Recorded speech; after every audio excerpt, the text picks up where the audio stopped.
Ladies and gentlemen, welcome to Destiny. I'm Death from Above. Today I want to talk about a gun that I've been running and gunning and funning with today.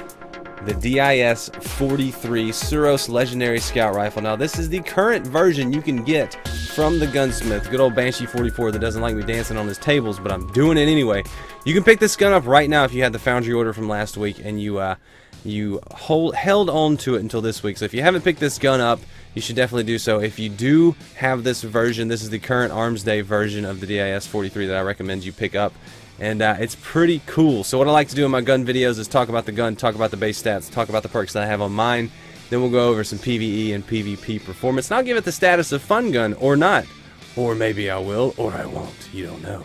But let's talk about the DIS-43. So it is a Suros medium impact, medium rate of fire scout rifle, which is kind of the best archetype because it can do the best of both worlds. Be very effective in PvP, be strong in PvE, have the right talents, and it's very, very nice. So balanced, targeted, empowered Suros really rings true. But you can see medium rate of fire, medium impact, decent range. Stability is maxed out on mine because of the perk setup. It is kinetic.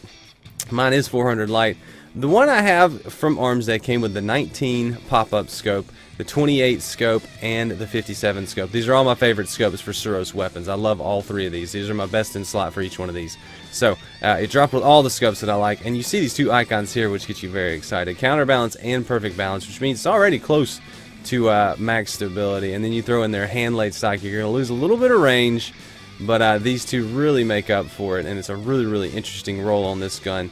And it's a super stable laser beam when you got the stability maxed out, but you may not always want to run with it like that. So let's talk about PvE and PvP performance. In PvE, I like the DIS-43 without the stability. So I throw on the probably get rid of hand-laid stock and just go single point sling. Have enough stability where it's going to keep it under control, but it's not going to make it into a laser beam. I don't know what it is about PvE when I'm putting a lot of bullets downrange on static enemies or AI combatants. I want some bounce in my scout rifle. I know I always make the joke about it because I like a little bounce in my scout rifle, you know what I mean? But it really is true. I don't know why. It helps me aim.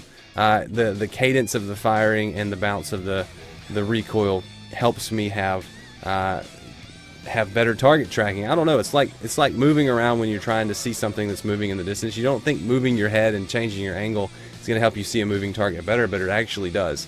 So I think that's part of it. It's just I want the scout rifle to bounce a little bit instead of being a straight laser beam that I have to adjust every time. I want the adjustment to come as the recoil is settling. So that's how I like it in PvE. But it is a laser beam if you choose to. It has scout rifle range, hitting things from all kinds of distance, and really enjoyed using it in the Nightfall. And it was pretty cool. It was small arms in the Nightfall, so that footage is very interesting. It feels a little overpowered, but it was a solid PvE performance. It doesn't quite have the perks that you want for PvE.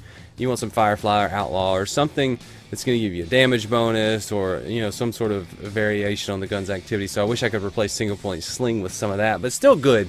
It's still good if you're swapping between that and your secondary or heavy and running and gunning. So I like it in PvE.